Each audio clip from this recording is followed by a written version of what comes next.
10th and final core concept of religious science is the Christ. So the first thing I want to do is point out the difference between Jesus, the man from Nazareth, and what we're talking about today, the Christ. Contrary to popular belief, Jesus' last name was not Christ. I know that sounds crazy, but it's true. So what is the Christ? Well, simply put, it is the original consciousness of everything. It existed before time, it existed before physical matter, it existed before everything. It was just the original source, original concept, consciousness, everything. It wanted to know itself, and it created the perfect vehicle to do that, which is all physical reality. So that Christ is within me, it's within you, it's within all physical matter, everywhere, always present, and it always will be. Now, when we talk about the Christ consciousness, we're talking about our own ability and awareness to open up into that.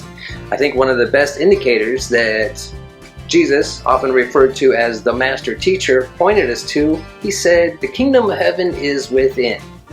This is what he was talking about.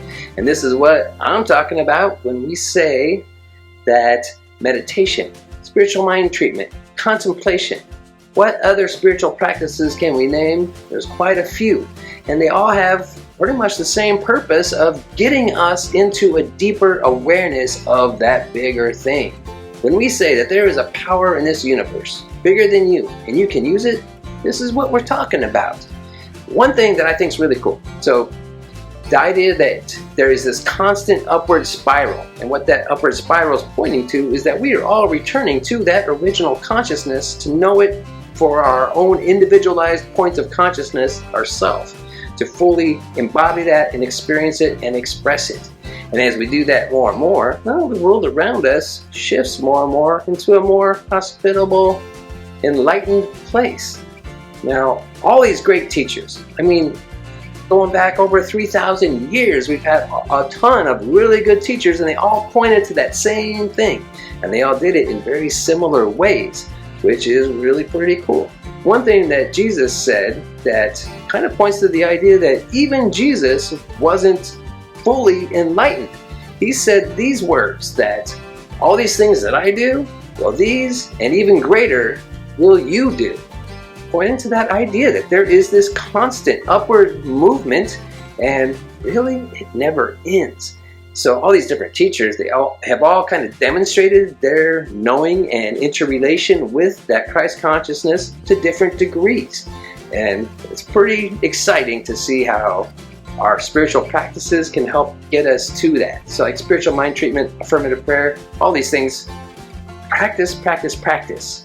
The great teacher also told us other things that indicate what to be expected if we do these practices fully. One is that it is done unto you as you believe. Another is ask and you shall receive. So don't take my word for it. Go within, literally, go within your mind. Ask that thing, ask the Christ to demonstrate itself to you, and you might be surprised what happens. This is that thing, and it's pretty amazing. And the more you get little glimpses of it and interactions with it, the more life really takes on a richer and more magical point of view. So that is the Christ.